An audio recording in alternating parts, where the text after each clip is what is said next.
University of Pennsylvania અને university of ફિલાડેલ્ફિયાના બે scientist doctor Andrew Newberg અને ડોક્ટર એચ.જી. કોઈન, હું તમને નામ આપું છું, તમે ગૂગલ ઉપર જઈ શકો છો.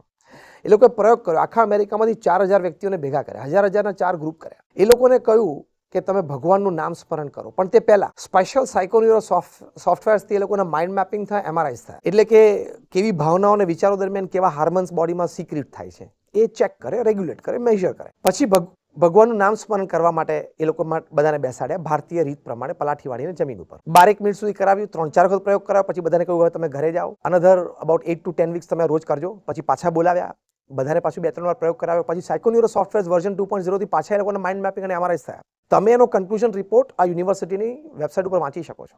કન્ક્લુઝન રિપોર્ટમાં એ વાત આવી કે જે 4 થી 12 વર્ષના બાળકો હતા એ લોકોને ભગવાનના નામ સ્મરણથી લગભગ 15 થી 25% સુધારો એમની યાદશક્તિમાં થયો, ઇન્ક્રીઝ ઇન મેમરી પાવર.